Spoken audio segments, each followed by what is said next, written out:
Perkenalkan, nama saya Gusti Madalena Putirase, saya dari Fakultas Ekonomi Universitas Nias. Di video kali ini saya akan menjelaskan mengenai penyelesaian metode Simplex dengan kasus minimasi. Dan inilah penjelasan berikutnya. Sekarang kita membahas mengenai metode penyelesaian Simplex. Kita tahu dulu bahwa metode Simplex ini digunakan untuk menyelesaikan masalah optimasi yang melibatkan 3 variabel atau lebih yang tidak dapat diselesaikan dengan menggunakan metode grafik dengan menggunakan bantuan tabel. Metode Simplex ini juga dibedakan menjadi dua, yaitu penyelesaian kasus maksimasi untuk mencari keuntungan dan kasus minimasi untuk mencari biaya minimum. Nah, metode Simplex ini juga dikembangkan oleh Georgi Denjik pada tahun 1947 yang merupakan lanjutan dari penyelesaian grafik. Baik, di sini ada beberapa hal yang harus diperhatikan dalam menyelesaikan kasus metode Simplex, yaitu yang pertama, nilai kanan fungsi tujuan harus 0. Dan yang kedua, nilai kanan fungsi kendala harus positif apabila negatif tersebut dikalikan dengan min 1. Selanjutnya, fungsi kendala dengan pertidaksamaan lebih kecil atau sama dengan dalam bentuk umum dirubah menjadi persamaan sama dengan menambahkan satu variabel slack. Nah, variabel slack ini adalah kapasitas lebih yang tidak digunakan atau idle dari unit produk bersangkutan. Fungsi kendala dengan pertidaksamaan lebih besar atau sama dengan dalam bentuk umum dirubah menjadi persamaan sama dengan mengurangkan satu variabel surplus dan menambahkan satu variabel artifisial atau yang disimbolkan dengan R. Fungsi kendala juga dengan persamaan sama dengan dalam bentuk umum ditambahkan dengan variabel artifisial atau yang disimbolkan dengan R. Nah, setiap variabel artifisial atau yang disimbolkan dengan R dalam fungsi tujuan diberikan nilai penalti atau yang disimbolkan dengan M. Dengan penalti ini merupakan bilangan positif yang sangat besar. Nah, simbol M ini bertanda positif jika fungsi tujuannya memaksimalkan dan jika bertanda positif fungsi tujuannya minimisasi.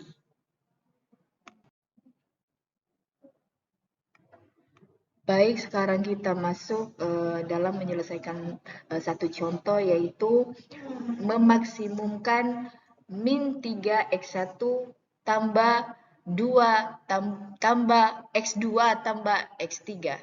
Nah, fungsi kendalanya yaitu fungsi kendala yang pertama x1 dikurang 2x2 tambah x3 lebih kecil atau sama dengan 11.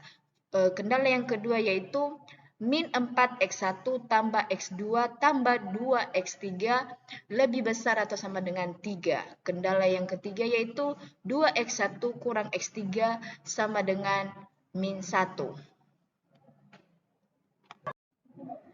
Baik, sekarang kita masuk dalam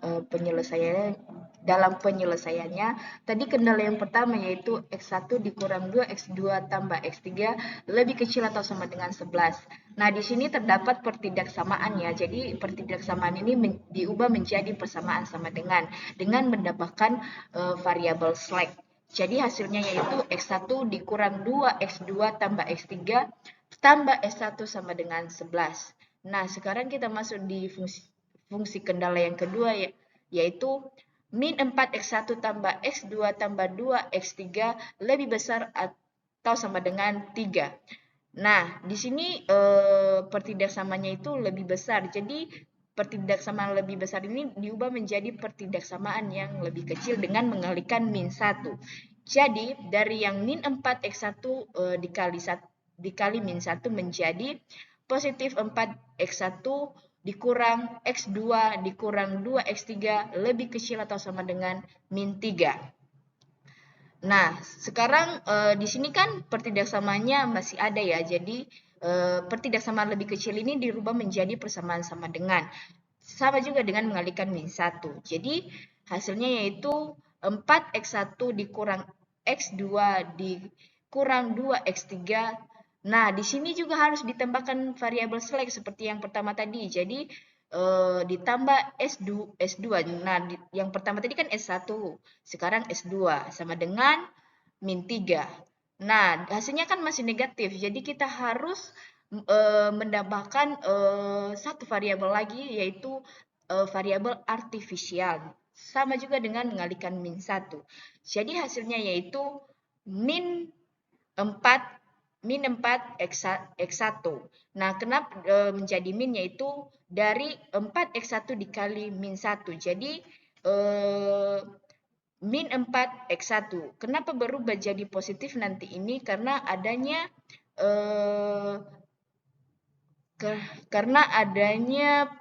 perubahan ya, karena juga adanya perubahan tadi ditambahkan yang namanya variabel artifisial dengan mengalihkan min 1. Jadi setiap nilainya setiap tandanya yang negatif maka berubah menjadi positif. Jadi hasilnya yaitu min 4 X1 ditambah X2 tambah 2 X3 dikurang S2 tambah R1 sama dengan 3.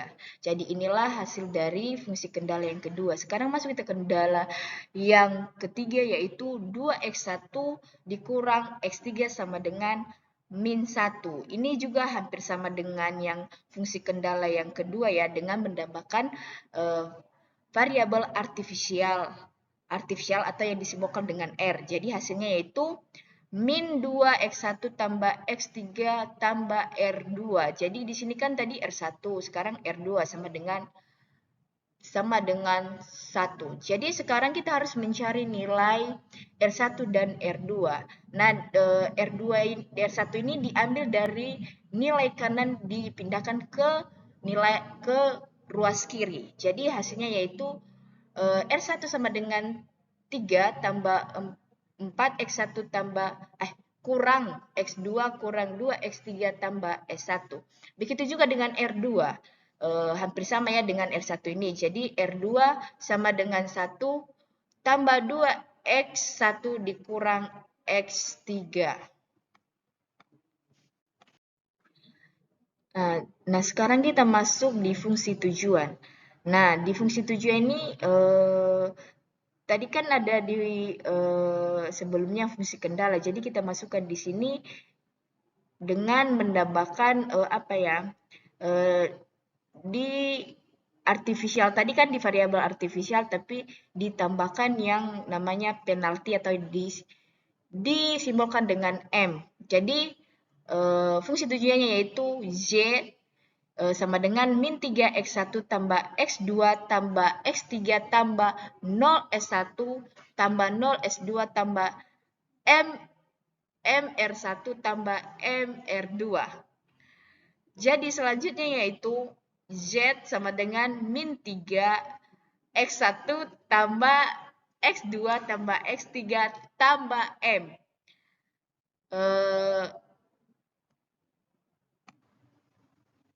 Nah, ini M dikali 3 tambah 4 X1 dikurang X2 dikurang 2 X3 ditambah S2 tambah M1 dikali 1 tambah 2 X1 dikurang X3. Nah, sekarang hasilnya yaitu Z sama dengan min 3 X1 tambah X2 tambah X3 tambah 3M. Nah, 3M ini M dikali 3.